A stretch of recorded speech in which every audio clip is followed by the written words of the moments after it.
And then. And then. And then. And then. And then.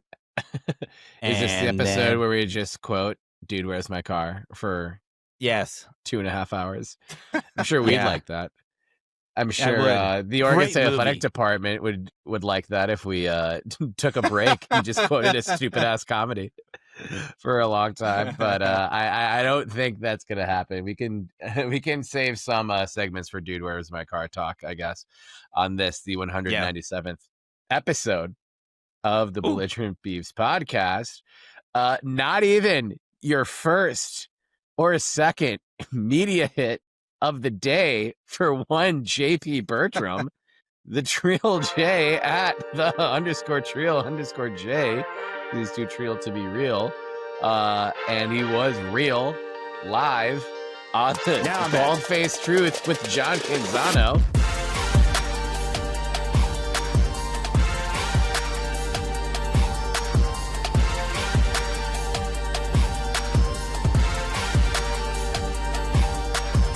And quoted in a feature piece on Sportico.com, published today. It is Tuesday, November 18th, as we're talking now.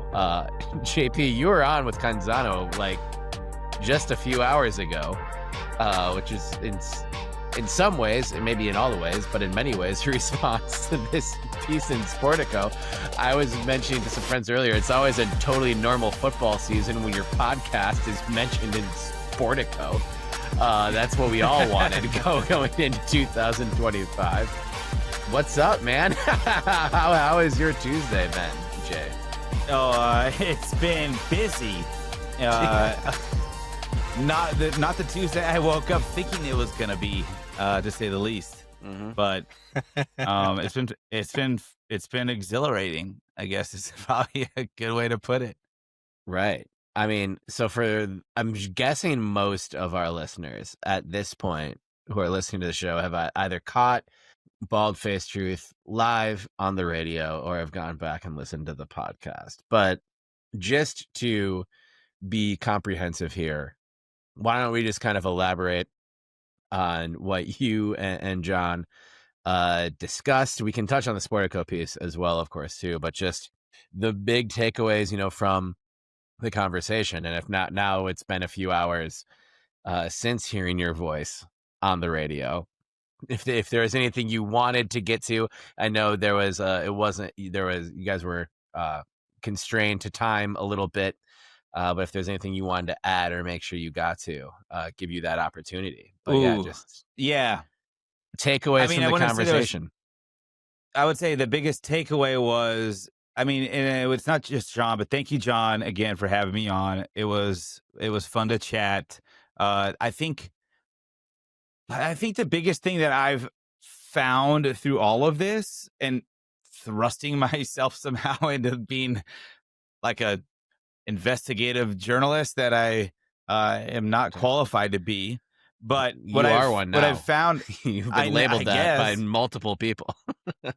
I guess, yeah, and maybe they're not wrong, but what I've found is that the traditional media channels and those that have endured this fight of finding information for public access for a long time are very much excited about the average fan taking matters into their own hands and grabbing a sword alongside them and kind of competing in the same battle.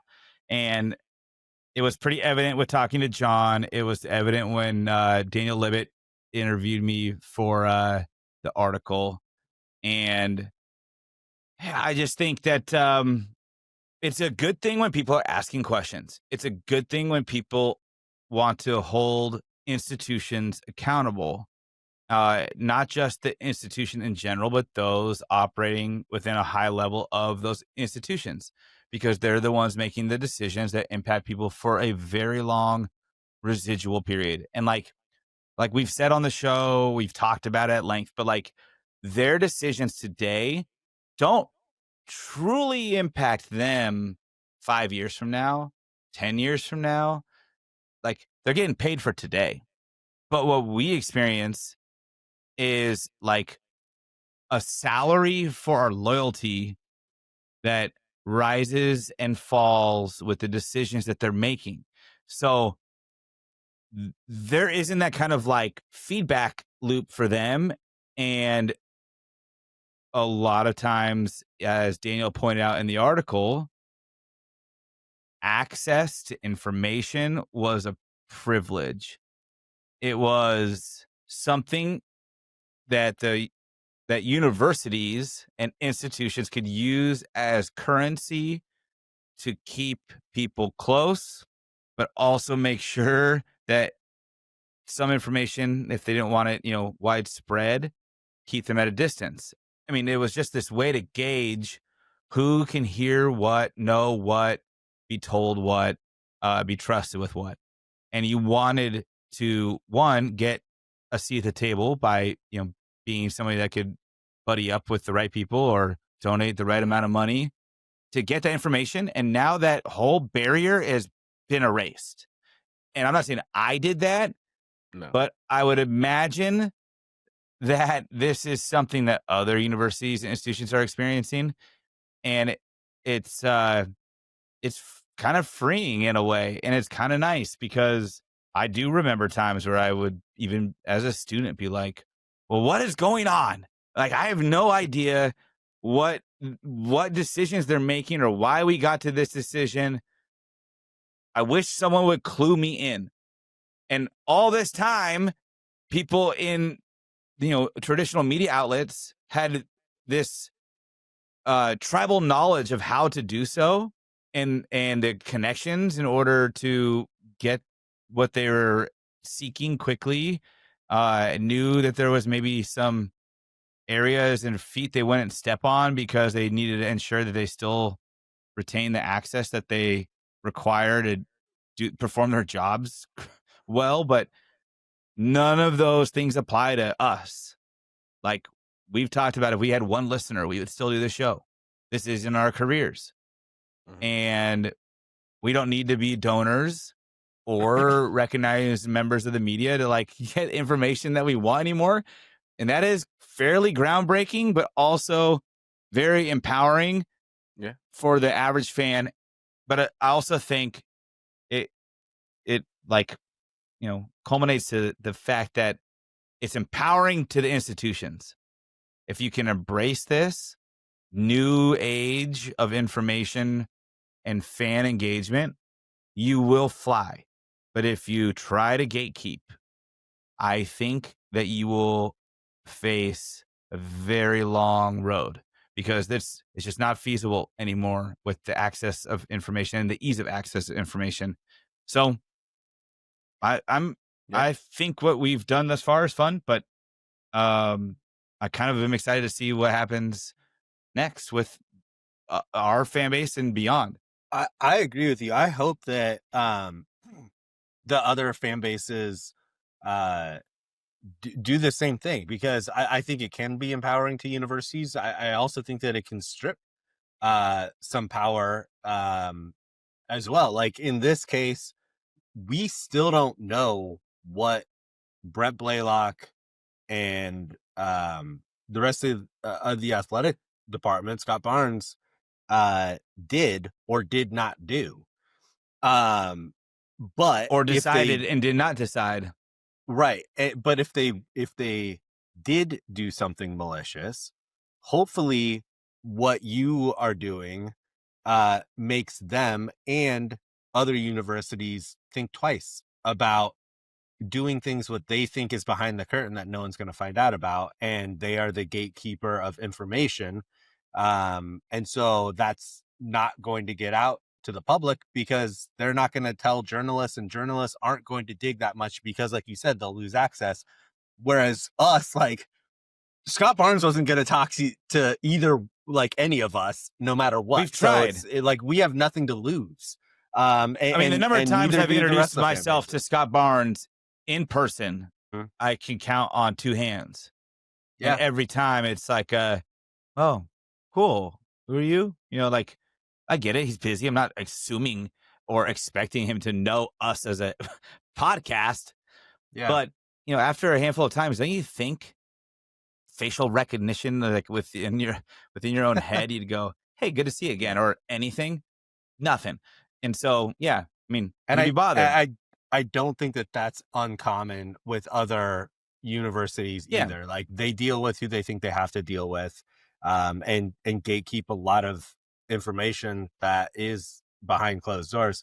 Well, I also hope that people take this even further, and like the thing that comes to mind is a freedom of, or I guess it wouldn't be Freedom of Information Act, but to get that's what this is. documents. That's Right. Freedom Okay. of So Information Act. Freedom of Information Act on the conversations and any documents that were tied to ESPN trying to poach schools out of the Pac-12, or Fox trying to poach schools out of the Pac-12 into the Big Ten. I mean, that would be another interesting one. So like, I hope that people look at this and think like, oh, what can I do with my athletic department or with other entities that are affecting my athletic department? Because I do think that it could potentially be a new way of looking at holding people accountable, and the way that it was crowdsourced too. Like, again, shout out to our listeners and those that follow us on Twitter and stepping up to the plate and donating the money that was 100%. needed to get these records. But that's another element of it, right? Is like crowdsourcing and coming together as a fan base and demanding accountability from whatever entity it is. And in this case, obviously it's Oregon State.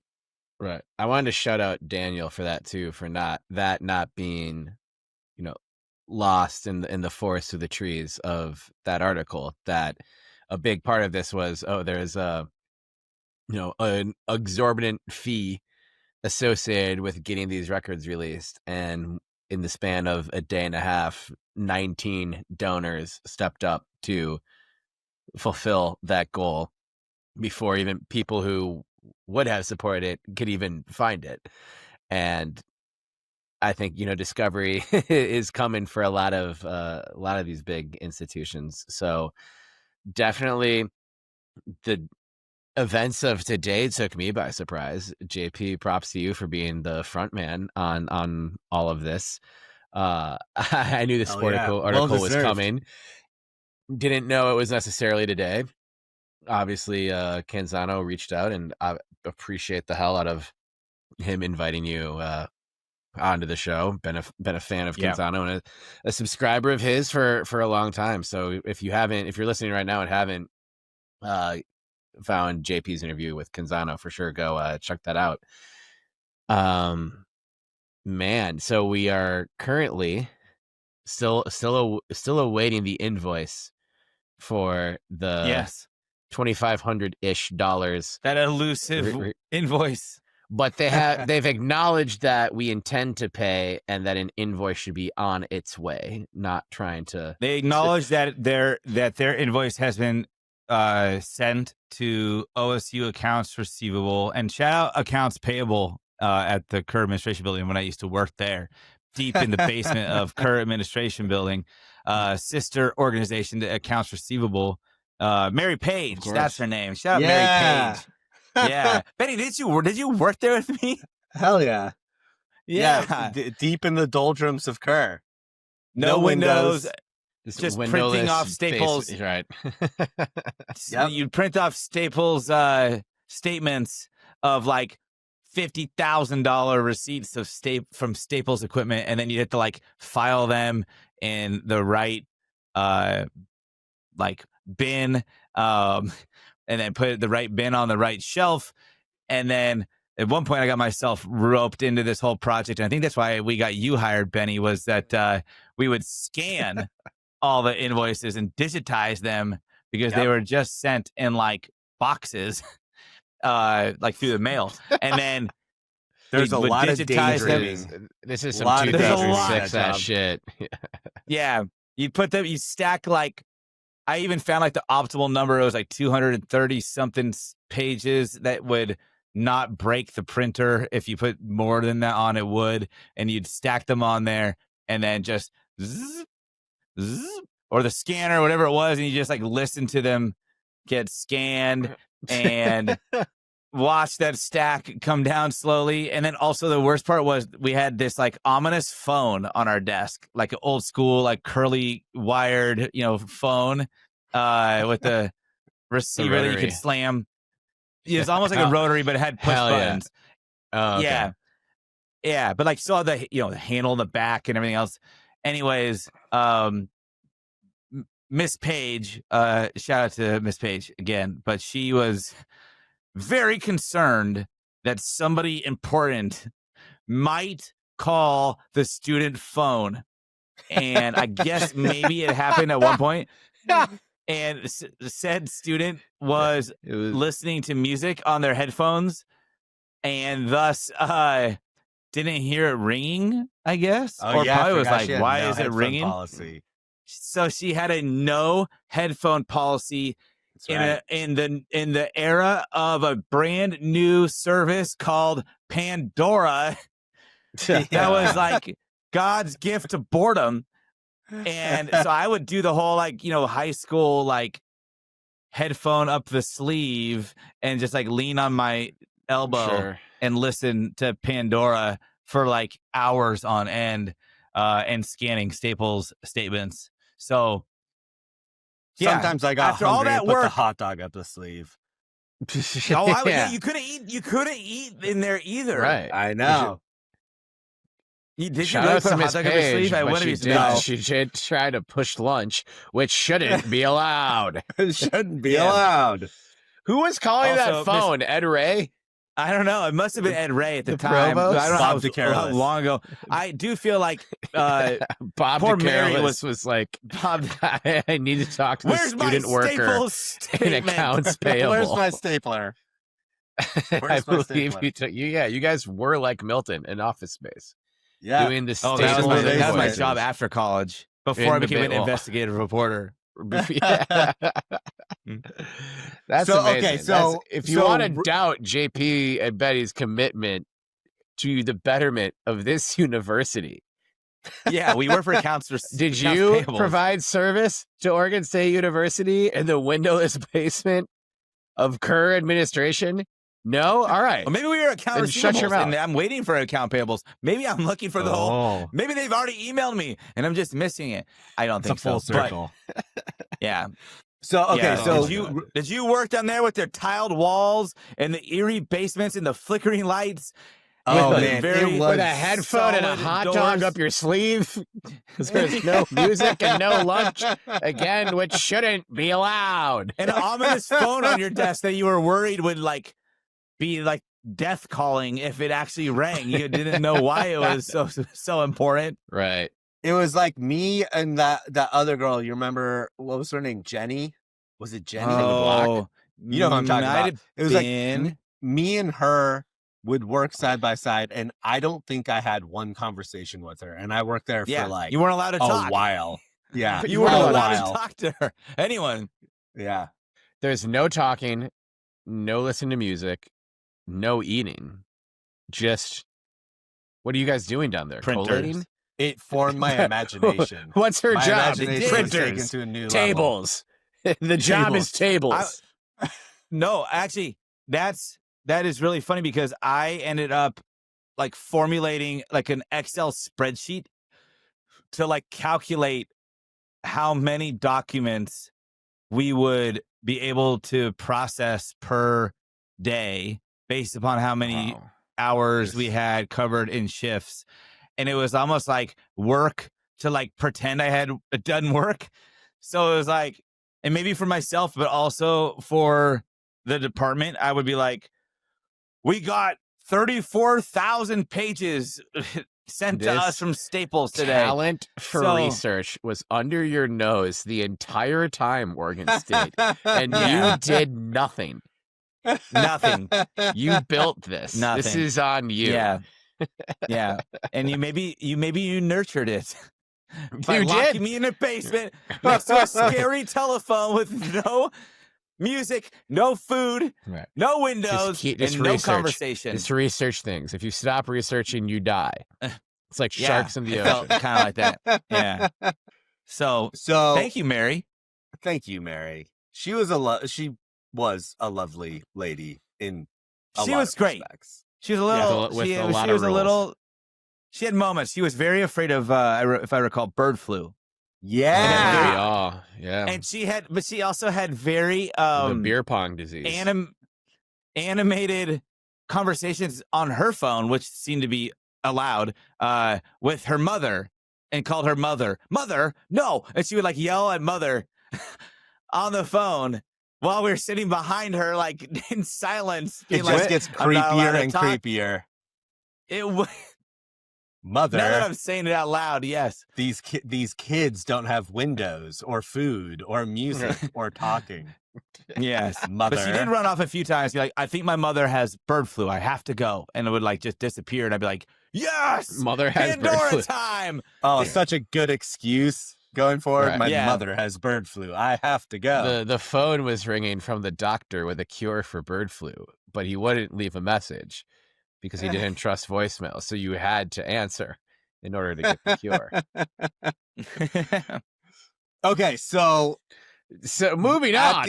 At the article, looking at the article, I think it is maybe not but an elephant in the room is Brent Blaylock did respond, and Daniel got some quotes from him, and I'm glad he responded. Me too, because I think that I mean, JP, this is 100% all you, but I think we're all in alignment that we're not looking to we're not trying to pigeonhole Oregon State into looking bad. Like, we just want answers. And so I'm glad that Brent was attempted to give some answers. He said that he gave unsolicited all the information of the LLCs to the university last week. And I think that last week. And because of the reporting, because of the article on belligerentbeavs.com. And I think that is great. I do question one thing, and I will preface this by saying this is 100% my opinion, and it's based on nothing but what we've seen so far, is unless those documents, and I don't know if they did or not, included financial records of incoming payments, I really think they're null and void. I hope that I'm wrong here, and I hope that he did provide financial documents to Oregon State, and I hope that if he did, Oregon State will come out and say, elaborate maybe a little bit on what they did receive. But I think that is the big question, is what did the financial documents look like? Because we laid it out last week, like the LLCs are structured in a very sketchy way. There was an address that was in Wyoming that was used that is tied to other sketchy activity. Curiously omitted from all of this. Admitted the from Wyoming address that was tied to that's very true. Anonymous LLCs, potential scammers. And I think I don't know if you said it out right, but the point being that if you were to set up a structure of LLCs to funnel money that you don't want people knowing about, the way that Brent Blaylock set it up would be a good way to do that. And so I did it by O.J. Simpson, right? Scenario. I mean, you could have all the documentation of how the LLCs were structured in the world, but unless you have those financial documents that show the inflow of money, I really don't know how much that's really worth. Well, most people create LLCs to differentiate income from their own personal liability. Like that is the core reason to create an LLC. There's other factors that are beneficial, right? Like you can make an LLC because you're just starting a business and you want it to be registered and authenticated in a way.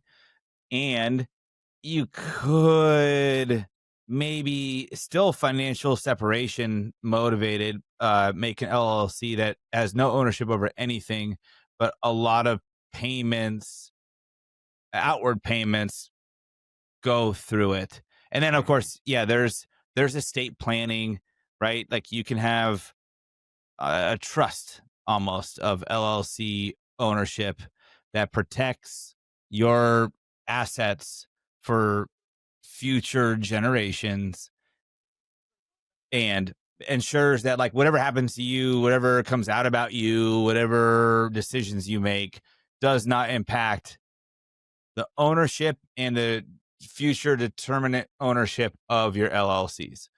Yep. But it's always financially driven.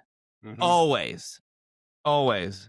You don't create an LLC unless there's money involved.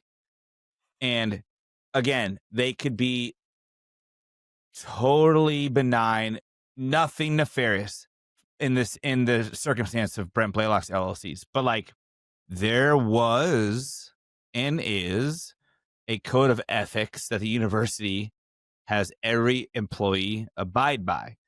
And that's the part where I think I get tripped up because somebody didn't apply them at this juncture. Like the LLCs were registered or existed before and during Brent Blaylock's employment with Oregon State. That is fact. As much as he would like to say that there were errors in our article, which he did in a corrected statement by Daniel Libet in the article. Yes, he did say that. If you didn't see that, I can I didn't see the corrected statement. What time? Yeah, me neither. Okay. Did that correction get added?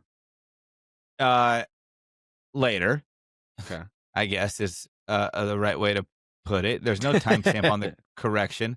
But if I'll reread it right now. So the referenced LLCs were created to manage my personal property investments, Blaylock said in a statement.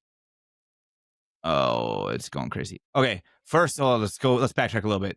This is the reporting from Daniel Libet, which he did a great job. I think the narrative of this story that he was putting out was this idea again that it's a new age of being a fan because of access and the ability to reach an audience and then utilize both to get information for the masses that normally had some gatekeeping, as we talked about at the beginning of the episode. But what Libet said here was Blaylock unequivocally denies having any blueprint sports or that his this is part of the correction, by the way, or that his personal LLCs have any connection to the schools he has worked for or their affiliated third parties. I think he's missing something there.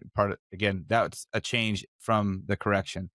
And then this is also an additive from the correction. In a 45-minute telephone interview this week, Brent Blaylock outlined the history of his LLCs, explaining that they were created primarily for his wife's work, which we did say was a possibility. We did acknowledge that very early on. The couple's real estate holdings, which is what the naming convention of them would insinuate. And then for estate planning purposes, which makes sense. I don't know if they have children, but maybe they do, and that makes sense. Or they have beneficiaries. But and highlighted what he says are errors in the Belligerent Beavs article.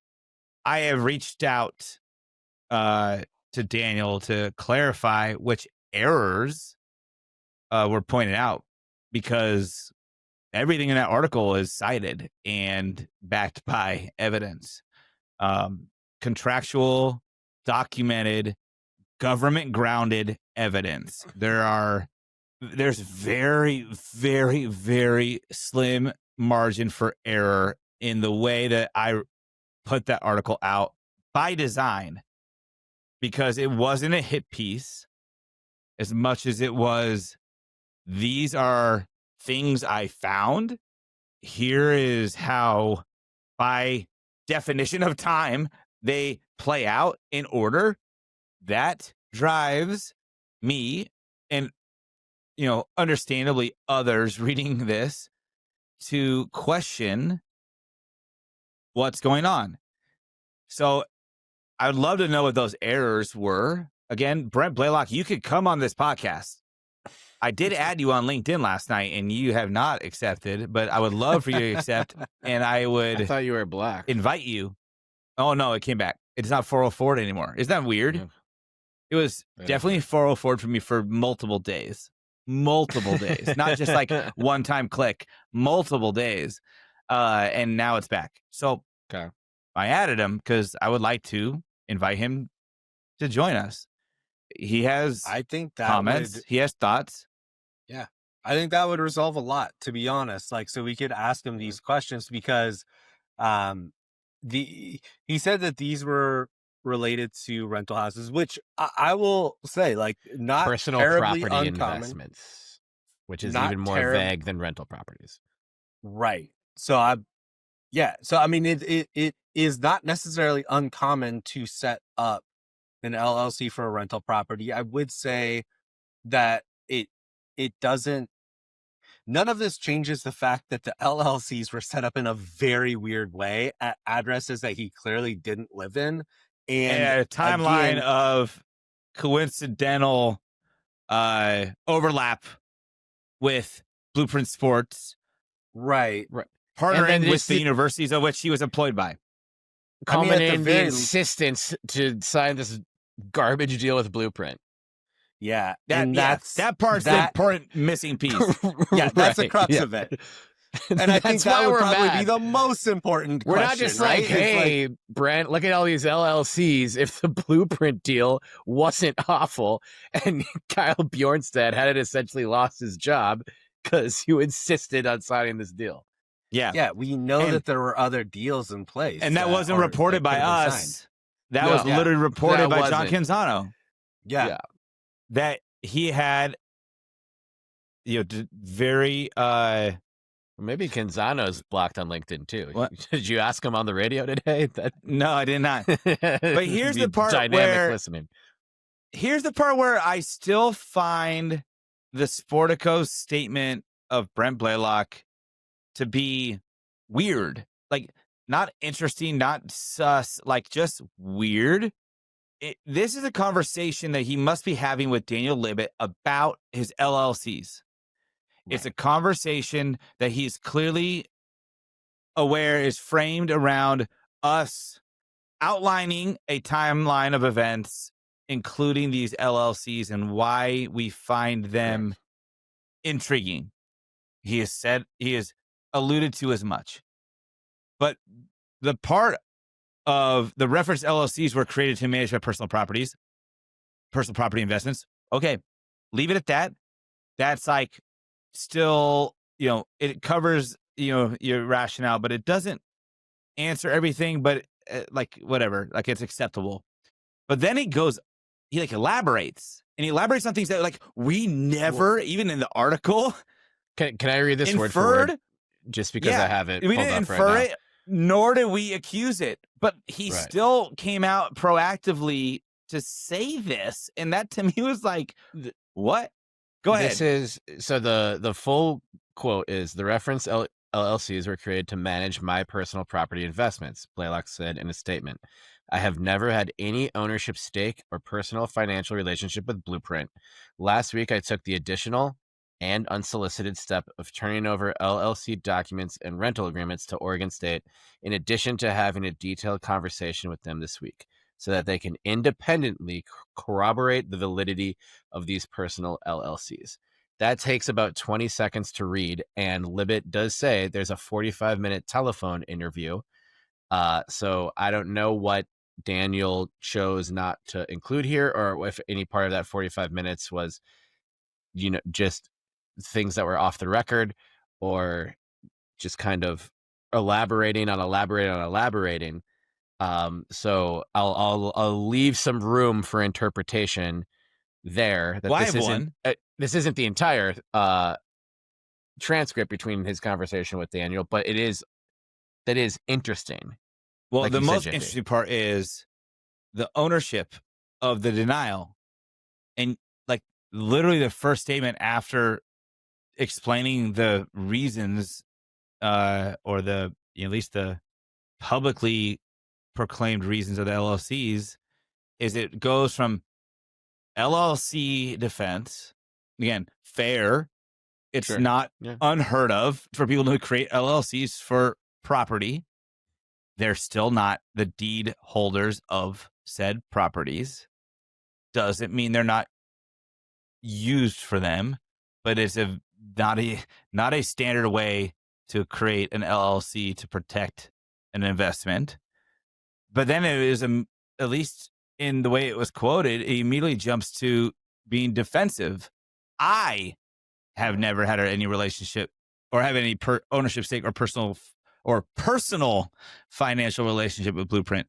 One, we never said he had a relationship or personal financial relationship. Two, we never said he had ownership stake at all. Never. No. There's nowhere that we said, does he have ownership in this?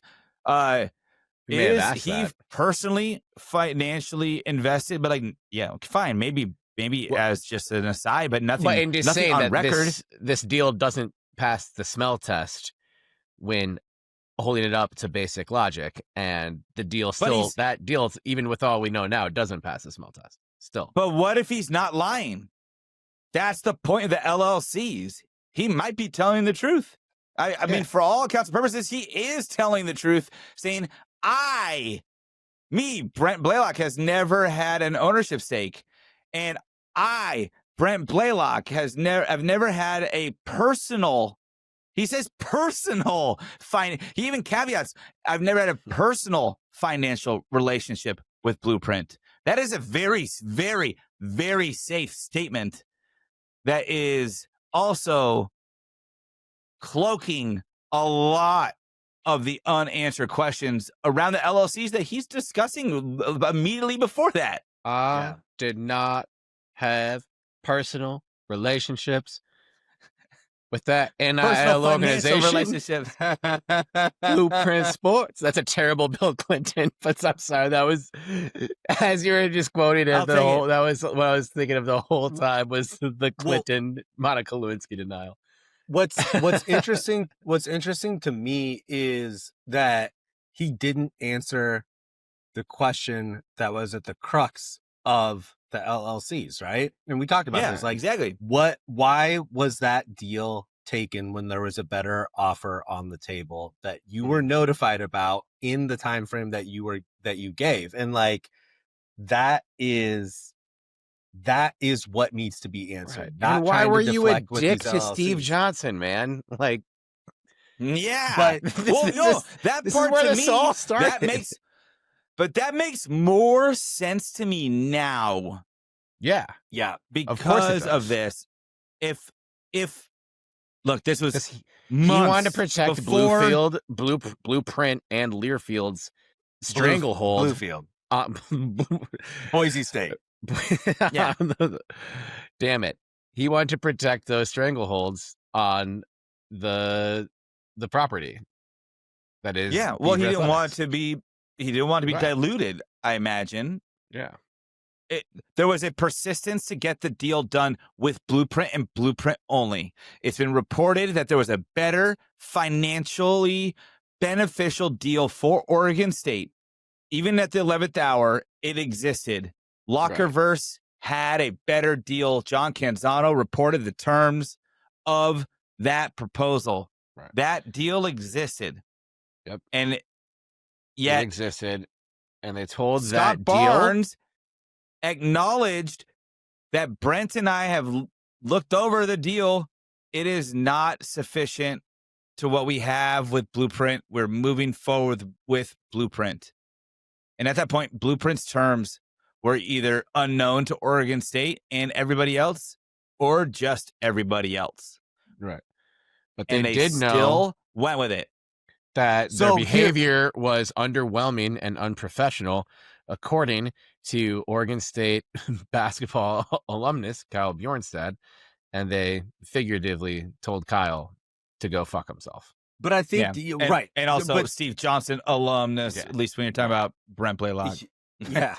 So like taking a step back and looking more at the forest, like this deal that was done was not in the best interest for Oregon State. You have to we wonder why. It's your job to keep the best interest of Oregon State at not and like, even like a well line of intended. sight, but like, how did we get there then? Right. It benefited the doubt.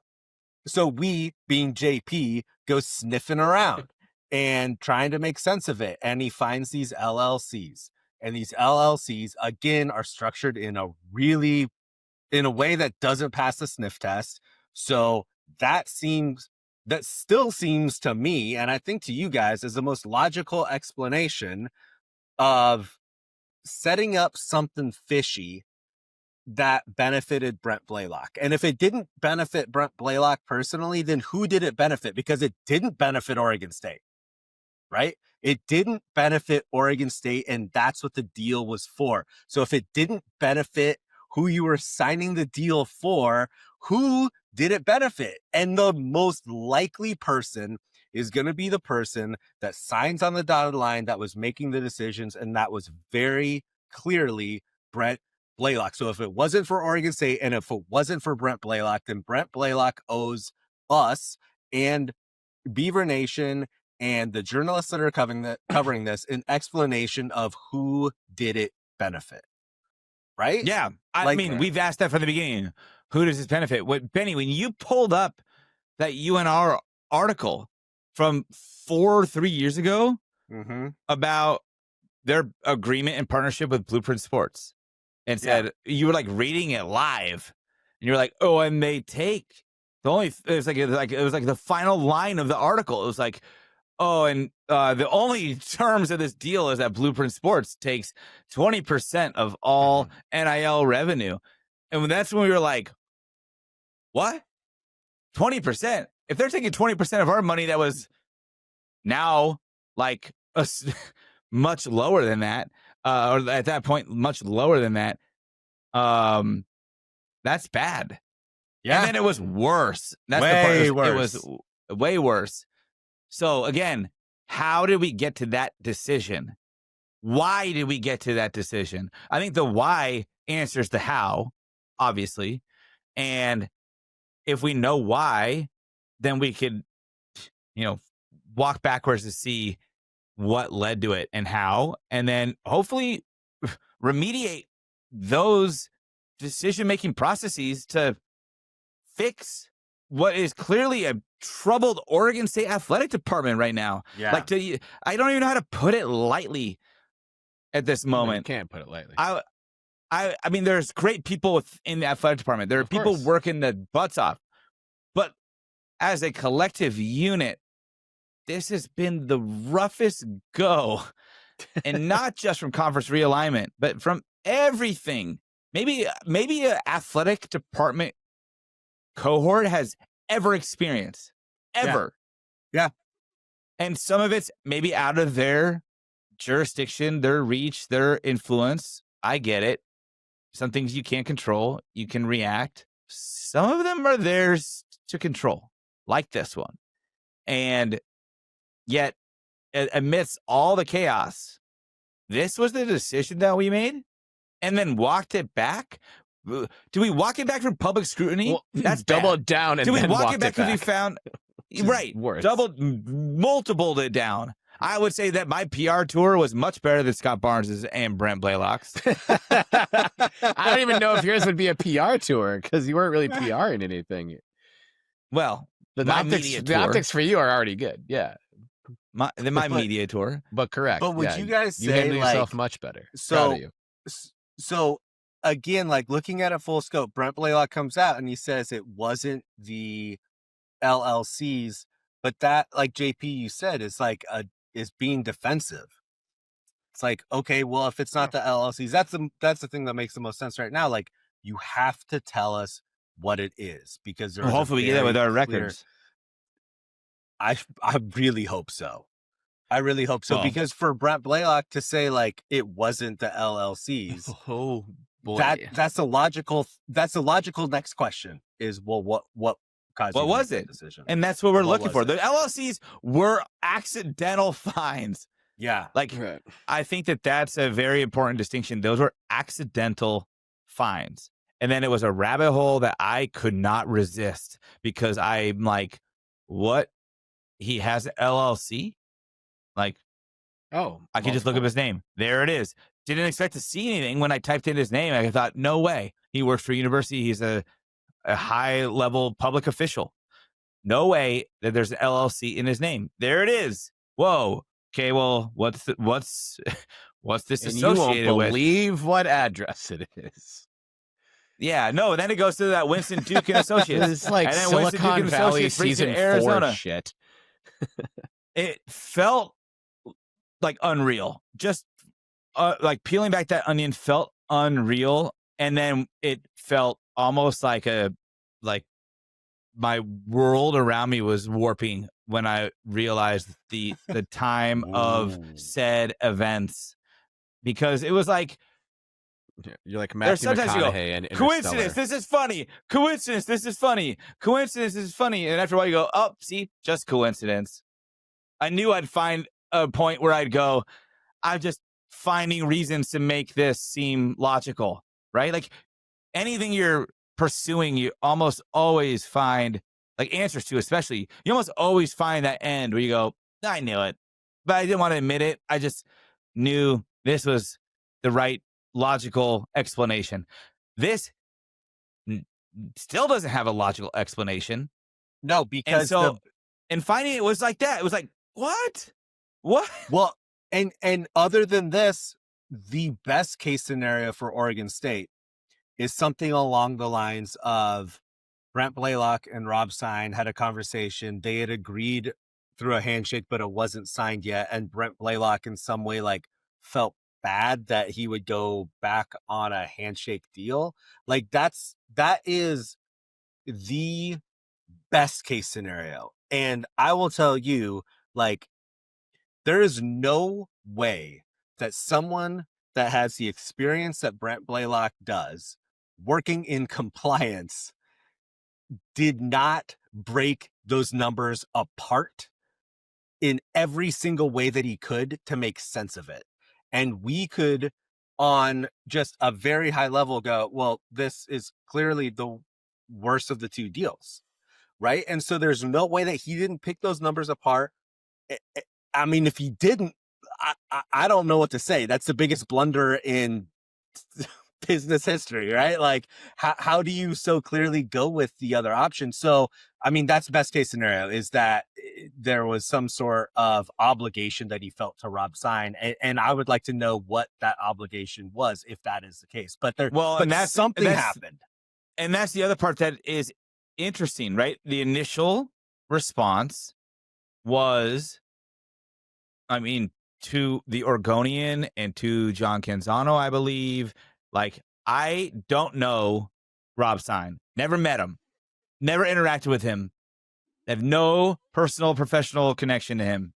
And then later it was like, well, yeah, we maybe were in the same room, for a meeting once. I mean, maybe cross paths. I'm like, oh, I understand that there's overlap that might make people question, but they were actually doing a different collective than the thing I was focused on, working as the NIL person of a university without, as that caveat. But I have it under good authority from a source that Brent Blaylock has said to somebody, what's wrong with working with people you know? Nothing. Well, there's a lot that on its own, and in certain nothing. situations. It depends on the ways in which you're working, and it depends on the people. Yeah. Why would you ask that? Nepotism's involved. Why would you ask that though? Yeah. Anyway, but I mean, that is something that we've been. I mean, we had a previous relationship before we went into this podcast together, guys. we might be culpable here. That's not apples to oranges at all. No. Yeah, I don't know, Brent. $20 a month they make on their podcast. What's wrong? Hey, don't make those numbers. I mean, I was talking about on our puzzle sales. I was exactly our puzzle. That's still $20 a month for sure. That's just the vaguest possible.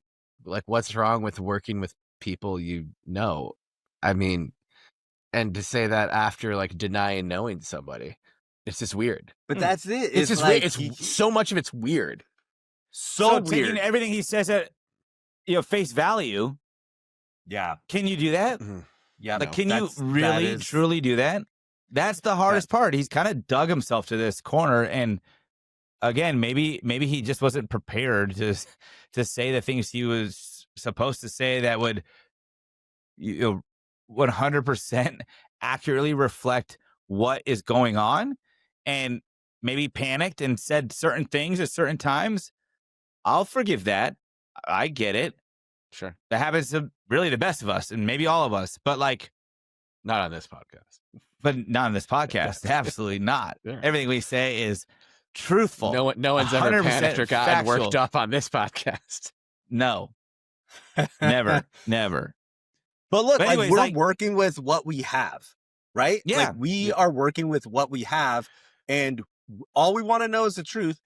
So Brent Blaylock is the keeper of the truth. And if he wants this to go away, then and Scott Barnes, like, just and lay it out there, or else this is the natural reaction that people are going to speculate based on the information that they have. And when you have someone that's walking shit back and then comes out and wants you to believe what he says, and we're not speculating. These are facts. Having a previous relationship with Blueprint wasn't what people had an issue with. It was everything about the deal. Why did this deal get done? Oh, you worked with this company before at a place where it also didn't go great by every bit of information available to the public. We have questions, sir. So that's all I think what people are doing, and it turned into this mess that it is. So we're in minute 53 now, still talking. We've tried to stop talking about this, and we can't. People keep asking JP to come make statements about shit. I want to talk about Tristan Ti'a, for God's sakes. Yeah, dude. But before we move on to Ti'a, I do have one thing that I think is funny, and maybe you guys will think is funny. So Damnation, the collective that Blueprint Sports purchased in, I guess now was reported in July. Their deal is supposedly being unwound. The point person that brought in said deal has now left the university, presumably under their own terms, given their resignation statement. And the website still exists. Actually, the social media accounts are still posting. Yeah. And one change I have seen, I guess, to their benefit, they're not promoting campaigns around contests and drawings and trying to drive subscribers and members, etc. So they've reeled that back, which is understandable given that their agreement with Oregon State is supposedly now non-existent. However, I went on their website tonight. I went to Damnation NIL. I went to memberships. I clicked on bronze, $10 a month. I hit join now. I selected men's rowing. Shout out men's rowing. No reason. Just because I love men's rowing. You are diabolical. And I love it. I became a member of Damnation tonight. Nice. Now I realize, where's that money going? I've actually asked listeners to tell us about their experience as past membership subscribers, pre-Blueprint and post, and all of them have told us that there was a shift from their old statements with Damnation saying Damnation Collective on their bank statements for their withdrawal for the memberships, to switching in August to Blueprint Sports and ENT Entertainment, www.blueprintnv.NV. So clearly the transactional provider switched from whatever Damnation was using before to whatever Blueprint had already created, not even alluding to it being Oregon State's Damnation affiliated, just thanks for paying Blueprint. Right. Or like Blueprint. We are acknowledging Oregon it. State. Right. They need Not to talk to Brent Damnation. Blaylock about structuring their LLCs. Yes. And in my sign up tonight, though, it went back to Damnation Collecti. Like a cacti. Collecti. Nice. Okay. Good. But again, I still don't know who's managing that money. Is it going to men's rowing? Shout out men's rowing. But I think there are other fans who maybe subscribed, forgot, subscribed and wasn't sure what to do, subscribed and tried to cancel, as we had seen on social media, and weren't able to, as one listener and follower told us, that originally they could cancel their monthly membership with Damnation through their monthly invoice. It was linked. But since the Blueprint Sports acquisition, they can no longer, one, log in to their account to manage their subscription, and two, cancel anywhere on the website. The only way that they were able to cancel their subscription was to email contact@damnationnil.com. And they sent that email on September 30th. That must have been when Daniel Libet's article came out, and received their reply and acknowledgement of cancellation on October 2nd. So right now, if this money is going to Blueprint Sports, we have no reason to believe otherwise, cancel your memberships. Wait, why do you think it's still going to Blueprint if the charge changed? Well, just because it changed doesn't mean we know who's running it and distributing the funds. So until we know that there's a collective that is partnered actively with the university, stop giving funds to an entity that is accepting them willingly, because that but also reportedly hasn't been completely killed but yet. Still, Yeah, do we know that really needs do we to know get the out money's going to in- Oregon in front State? of this. Yeah. Do we know the money's going to Oregon State? And until you do, protect your assets, just like Brent Blaylock. Protect your assets. Maybe not exactly like that, but in theory, protect your assets. Yes, that is always great advice. So I hope men's rowing gets my donation, at least for this month. Yeah. I don't know. I hope so Maybe too. we'll see what the future holds. But I think Damnation is dead, and I truly miss it being in a Beaver's hands.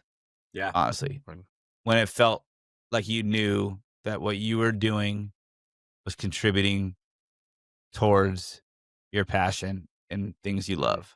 Now, I just gave money to what I think is men's rowing, and it may just be going to Rob Stein. He's having a tough time right now. Blueprint's getting dropped. He also left and didn't right. accept my LinkedIn request. Penn State He sucks. did not. But he did look at my profile. Well, Thanks for checking me out, Rob. Yeah. You've got a pretty happening LinkedIn too. Lots to check out on that profile of yours. Yeah. The only comment I have on my LinkedIn is from you. Thank you. That was my review of you in college. Yeah. Working at the don't use OSU LinkedIn Foundation. a lot. Shout out to OSU Foundation. Yeah. Yeah, definitely keep good. donating to OSU Foundation. That money is going to Oregon State. And so is our Beaver Nation. That is going entirely to student athletes, and it's tax deductible. Boom. Hell yeah. Yeah. Right. Everyone likes deductions. Yeah. Well, Deduct. Speaking of assets worth protecting, turns out Oregon State may have an asset at quarterback after all. It's just not What? Malik Murphy or Jabari Johnson. Who? It's Tristan Ti'a, who No, couldn't that guy weave that's a been there all miracle season. capable of beating the dominant and insurmountable Tulsa Golden Hurricanes. Golden Shower Hurricanes. And Oregon State loses this game 31-14. But at least Tristan got to go out there and spin it. That's my entire review of this game. At least Tristan got to go out there and spin it. And he did everything spin else it. Let's give him sucked that flowers, because he looked decisive. He looked confident. He stood well in the pocket. He rolled out and made some very athletic and accurate throws on the run. Right. There was a lot of promising quarterback play from that quarter, whatever, a quarter and a half. I don't know. But I will also want to caveat, I'm not trying to hound on anybody or just, layer it all on, but I do very much miss the energy that the rest of the team, offensive, defensive, special teams, had when Jabari Johnson came in at quarterback and ignited the team. Like, where did that go? Yeah. I'm not saying that Jabari lost it. I'm not saying that the team lost it or point any fingers, but like, where did that go? Yeah. That was so exciting. And they went through Jabari, and Jabari's obviously banged up. I think that might be part of it. And maybe, it's limiting, and the team is kind of like, oh, sucks. He's limited, and we're going to have a hard time. And, thought, okay, maybe go back to Malik. He did enough to lead us to victory over Wazzu. That's a good thing. And then it was like, where do we go now? And it's like, everyone's hands are in the air. Like, what do we do? Well, I think everything got it's like sapped. Tristan in that Sam Ti'a Houston game. is standing there on the sideline, like, put me in. Put me in. And he did not disappoint. And I know it was Tulsa's third stringers, second garbage stringers, time whatever, against Tulsa, but whatever. We're 2-9. We're gonna find something to latch onto. And I'm not saying how he shredded the defense, but I'm saying how his poise, his footwork, his ability to throw on the run across his body accurately was QB play that we haven't seen in a very long time. And I think it's QB play that we expected of a lot of quarterbacks that have come through recently and shown promise of it, but hadn't done it in a Beaver uniform. And So he just walked out there and did it. He's got to get the start against Wazzu, right? Oh, he has to. Like, there's no reason to start anyone else. Right. None. How much of it, and not to be the negative Nancy, but how much of it do you think is Tristan Ti'a showcasing for other schools? Well, of course he's showcasing for everyone, but he's also showcasing for whoever the next head coach at Oregon State's going to be, who I don't think is currently Who on John the Oregon State side. Canzano threw up some names. Yeah, He did. And he We can talk threw them about at that me too. in our interview. Yeah, he's like, what do you think about that? I was like, I don't know who some of those people are. Well, I know the names, and I've seen them all, read them all, and I've scouted them all. Many. I've graded all of their playbooks. I don't have opinions on their ability to be a head coach. I have opinions maybe on their backgrounds and our needs and how they mesh, right? But like, none of that matters. Like, what does my opinion matter on somebody's success? Like, people have turnarounds, they find their niche. Like, there's a lot of possibilities, but you throwing them at me live, right? Yeah, I mean, I could have answered, but he's like, you have 60 seconds, go. And I'm like, I mean, he's a pro. Bring back Oregon State football to some glory. Doing live radio as long as maybe not as long as we've all been alive, but he's been live radio for pretty a very damn long time. close. We're kind of old. Yeah. I think it would be cool to go into the offseason with another win, and you just gotta go with the hot hand. And I mean, you can make the argument that anyone you're playing in this game is showcasing themselves for another school. But there's a game to be played, and that's college football in year of our Lord 2025. So I think given the health and the tape that we have on every quarterback, I want to see Tristan Ti'a go into a game knowing he's going to be the starter and how he prepares in that role and what he's capable of doing. Benny, I know you were very intrigued at the coaching talk, and I think we can mention, our listeners probably all know at this point, that kind of maybe not the first big domino, a relatively big domino in this coaching carousel to end all coaching carousels in college football. It's crazier this year than it's ever been, and likely will be again anytime soon. James Franklin has been hired at Virginia Tech. There is still a hilarious reality TV level standoff happening in the SEC involving Lane Kiffin. That likely won't be too adjacent to Oregon State or what happens, Probably but not. there's always ripples. There's always ripples. So who knows what that happens, but I guess with the JP on the hot seat with Canzano fresh in your mind, Benny, just because Franklin literally got hired today, we can do 90 seconds on potential Oregon State head coaches. 90. Benny. He gets 90 for another Okay, school and a random coach. Benny, 60 seconds on just what you're thinking of the Oregon State head coaching search right now. Man, I don't even remember who he said. I just know it was the Montana State head coach got an interview. And he said both Oregon, or one of the Oregon coordinators got. Oh, both of them got an interview. Mm-hmm. Yeah, which was. Dang, that's. I don't think those names were brought up, but know your enemy. Yeah, I mean, right. So I don't know. One of the Oregon coordinators is interesting. It's a powerhouse school.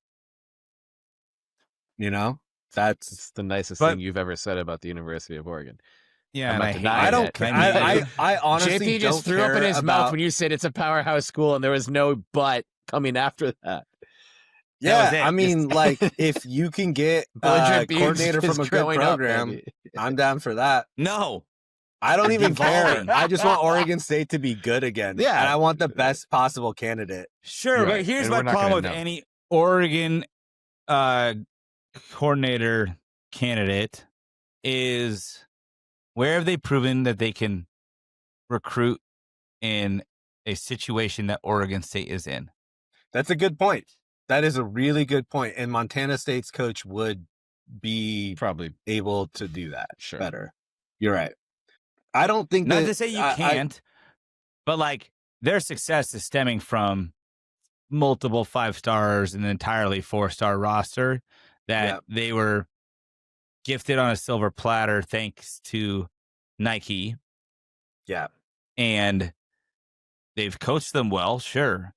Yeah. But if you don't have the Nike resource, you don't have the deep pockets of Uncle Phil, and you have not created the illusion of a destination, which Eugene is not a destination. Let's be real. And sorry, our Eugene listeners, and I love y'all, but that ain't it. So JP, he loves you, but not Eugene. Yeah. Yeah. I stopped short at you, not I love you, Gene. Unless your name is Gene. Yeah. Fine. I'll stop. But not. I'm sorry. Yeah. Okay. Won't even say that. I just like at this point. I don't know. I think that there's pros and cons to every single coach. There's a case to be made for Montana State's coach. Nick Rolovich did not get an interview from. Are they completely done with interviews? First round. Yeah. As it sounds to be, yeah. I'm fine with passing on Rolovich and the other Cal coordinator, Brian Harsin. I'm not a Harsin guy. I know he did some good things at Boise State, but just meh. I don't think anyone had less fun than when he was at Auburn. And that's just not something that I want any part of. Big fan of Paul Christ over here. Obviously, I've been endorsing Ed Orgeron this entire time. I don't believe Gruden got an interview. I don't think Gruden's involved. Did not hear that. I am not interested in Gruden, but if it is Gruden, I'd just be kind of like, fine, fuck it, whatever. I'd be down. Gruden. I think this is Jamarcus Shepard's job to lose. I would totally down with Jamarcus Shepard. In on Jamarcus Shepard. Would love that. Someone I'm kind of disappointed that this is more maybe a little bit of nostalgia for people our age, but Cadillac Williams did an incredible job when he was interim head coach at Auburn, and fans there were pissed when he didn't get the job, and then he had a chance to go back to that staff. He did it after Gus Malzahn got fired. He did not do it again after Harsin got fired, and he went to the Raiders, which did not work out great. But I think that dude could coach. Younger guy, supremely well liked by players, and it's Cadillac Williams, dude. He was one of the most fun running backs in NFL for a while, and was one of the best college running backs. So better name, Jaquiz or Cadillac? Oh, Cadillac. It would Cadillac Grills. Yeah, we could play that. That would be the new fourth quarter song. We could get this AC/DC shit out of here once and for all. I'll say Jaquiz just to be a homer. Yeah, but we'll find out. Also, some Luda, some Southern hospitality. Yeah. Oh man, I love Luda. I made a video on Sora with a big old head like Luda had in his music video. That was a good one. You know what? The GM. Make Ludacris. Make Ludacris the GM. Luda for GM. Hashtag Luda for GM.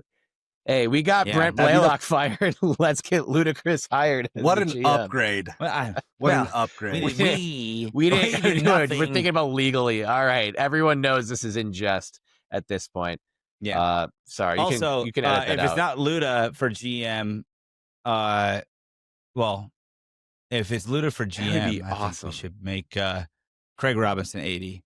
I'm just gonna say it right now. You're going on record for the new AD. I'd be so down for that. There's a lot of reasons to like that. No kidding. But you need to specify former Oregon State head coach Craig Robinson or Daryl from The Office Craig Robinson. Either. And Pizza Hut commercial Craig Robinson. Pizza Hut commercial Craig Robinson. Hot Tub Time Machine Craig Robinson. Yeah. Not Pineapple Express. Pineapple Express. Great. Both. Both. Two Craigs for the price of one. Co-AD. Craig Robinson's. Right. I like That'd it. be amazing. We can elaborate that on another episode, but I'm gonna just plant that because I had it planted in my brain by somebody close to the department weeks ago, before things went crazy with all that. No, before things went crazy with all this LLC and the unwinding of the Blueprint deal, everything else. Yeah, when I was floated that name, it was one I hadn't thought of beyond the actor, maybe in years. And like, I definitely thought about the actor before I had recently thought about the basketball coach. I watch 09 CBI highlights monthly at least, because that's how there's a lot of traits to like. Absolutely. And also, I think, not that I'm saying we are moving on from Scott Barnes, because I think that is a pipe dream until he decides he's moving on. Doesn't mean he won't if there's enough public pressure. But when he does, it needs to be somebody that can hit the ground running. We cannot, especially in this moment of our history, like, we cannot have somebody who comes in and needs to learn like the ropes of Oregon State, its donors, its booster base, its sponsors and partners, and just the reality of which we operate within, it needs to be somebody with familiarity. Pat Casey be a great one too, a great name, and I know a lot of people have tossed his name out for a while, but he is, as far as I have heard, not affiliated with. He's affiliated by title. He's like affiliated with the Milwaukee Brewers, isn't he? He is, but it's like his affiliation to Oregon State Athletic Department is like honorary, not active, and it's not active, not by his choice. We can leave it at that. But I highly, highly doubt that there's enough good blood for him to, make the jump, come back, and be the AD. Though he'd be a great fit for the same reasons. Understands the landscape, smart guy, great at building relationships, transparent, honest, like, the things that we haven't had for a while. Anyways, not to take away from Tristan Ti'a, but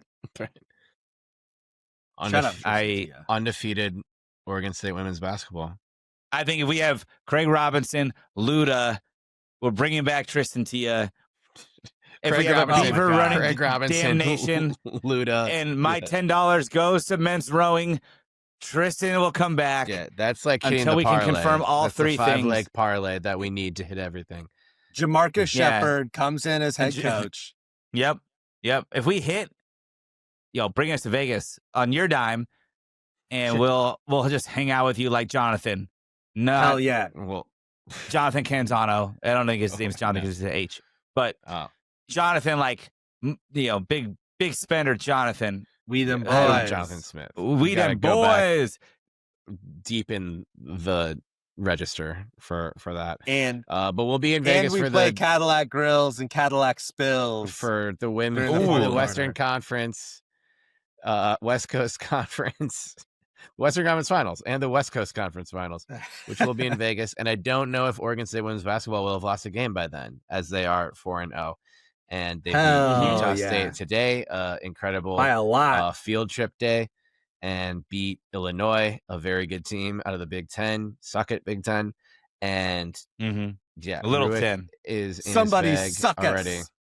Us. We're too late in the show to talk about Oregon State men's basketball's loss to Oregon on Monday, but that also. Hey, I'll say, I mean, there were some frustrating moments and runs, but it's a new team almost again. There's some returning leaders. Josiah Legg, like JoJo's a guy, was leading the team in scoring and had a rough game, but foul trouble the whole time, basically. Yeah. And is a leader, is a guy that you can build momentum from the level and style of play that he brings to the court. When he's not out there, that's troubling because I think the rest of the team is still trying to find their identity. But as a mishmash unit without some sort of leader out there helping them remember that they're Beavers, they're talented. Yeah. I think that they're better than last year's team. Well, I do too. Yeah. Who are you guys most excited for this season on the men's basketball team? Other than Josiah? I'll go first. Yak. Yak. Yeah. Yak's fantastic. He looked good. Well, he got a lot of fouls and not a lot of minutes. Little raw, but if he can become an actual rim protector, it will go a long way because we don't have much rim protection on the team, and there's not really anyone who profiles as someone who could be an elite shot blocker besides him. So if he adds that element towards the second half of the season. Better name in college athletics: Yak, Cadillac Williams, or Jaquiz Rogers. Yak. I'll give it to Yak. Cadillac. Cadillac. Yak quiz. Cadillac quiz. I mean, there are Cadillac quiz. Cadillac quiz. That's why I'm here. That's why I'm here. Cadillac quiz, Rogers. But Actually, again, he's a sophomore in high school in Texas. He's presumably considering Oregon State. Cadillac quiz, Rogers. Quiz. Nice. That's the younger brother of James and Quiz. Another younger brother. Yeah. Perfect. Hey, I've done my send- research. Send those Rogers up here. Aaron Rodgers, go fuck Yeah. yourself. Not that Shout guy. out Sierra Bolden. Yeah. Shout out Kennedy Schuler. Shout out Naneso and Scott Ruiz. Was Bolin? She was named WCC Player of the Week, I believe. Hell yeah. She's averaging like 22 points and 4 steals.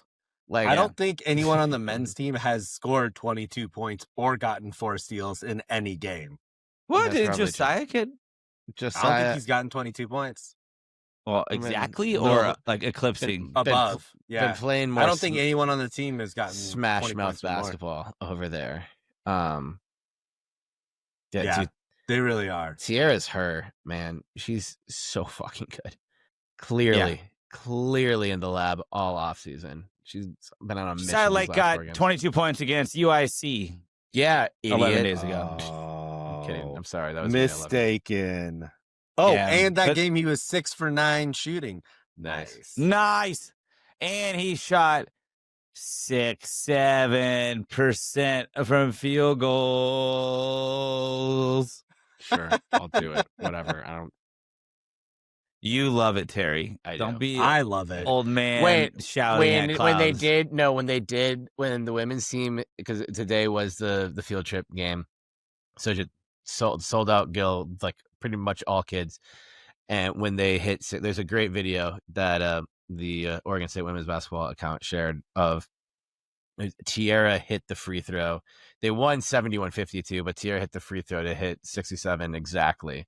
And the kids' reaction to it is pretty remarkable. And Yeah. I do, They know. no matter what I've said about it on this show before, I am a fan of enthusiasm and people having fun. So that was You great said to see. otherwise. I've just not kidding. said You've not otherwise said of that in otherwise. general. Enthusiasm rocks. And Terry this show hates rocks. enthusiasm. And you guys fun. rock.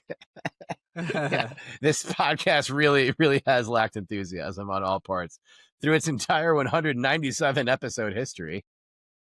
Yeah. That Is this many- a segue? Is this the time to put away our Cheetos and Mountain Dews or whatever? Big cans gulps? on? Big Cheetos gulps. and big gulps. I guess. I will not. Well, I will not put ever. those away, John. Big I was gulps, waiting huh? for you to be like Starburst.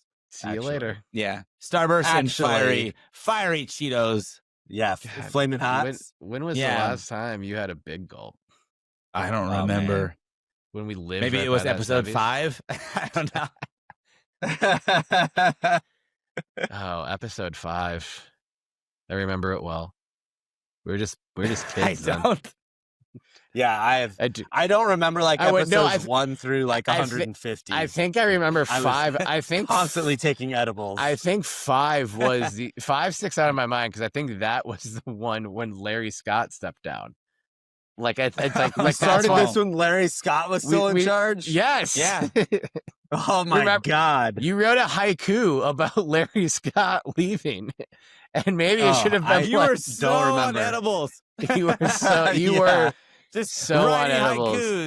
haikus. just I don't remember that. writing at all. victorious breakup poetry about us breaking up with Larry Scott. Oh It was man. good too. Yeah, go back and I challenge you to Benny, take an edible tonight and listen to episode 5 and let us know how much fun you have. Oh no way. I'm going to bed right after this. Me too. All right. Boo. This has been episode 197 of the Belligerent Beavs podcast. You have been the Yes. Beaver fam and have been fantastic as always. I am Terry Horseman at Terry Horseman on Twitter and at Terrence Horseman on Instagram.com. Joined as I always am by my best fucking friends, Benjamin Lawrence, Sebastian Wehage, aka Benny with the good a.k.a. Benny Bowl Game, but not this year, cuz a.k.a. Benny Blastoff, a.k.a. Benny Burner, a.k.a. Benny Bedlam, because he's fucking crazy, folks. You can follow him at Benny L1986 across social media channels. And the man on the ones and twos, keeping the ship steered in the right direction, fresh off his media tour and diving into every decision you have ever made. If anything you've ever done is on the internet, he has already found it. He is JP Bertram at the Trial J on Twitter. That's at the _Trial_J, because he's too trial to be real. But he's the voice behind the Belligerent Beavs account. Y'all know this. And at JP Bertram on Instagram. And follow us, for gosh darn sakes, at Bellig Beavs on Twitter, at Belligerent Beavs everywhere else. Instagram, Facebook, TikTok, Blue Sky, Red Note, Red Star, Red Tube, Red 5, Red Wine, Hunt for Red October app, Simply Red, Big Red Gum, Red app. Wine. Red Wine, the song. Big Red, the soda app. Ooh, good. Yeah, Big Red is delicious. Smokeaspliff.com. Smokeaspliff.com/datpiff.com. I'm so happy we touched on Dat Piff. Someone came to murder one of us. I don't know. Probably me. Probably me. Oh, if any of us are about to get murked, your chances went up significantly. Just kidding. Oh my goodness. Thank you so much, Beaver fam. We love you. We adore you. And always remember on this 19th of November, no matter what they do, no matter what they say, no matter what they take away, they categorically cannot spell ChopEm without hope. So chop 'em. Chop 'em. Chop 'em. Beavs back, baby. Come on the pod, Brent.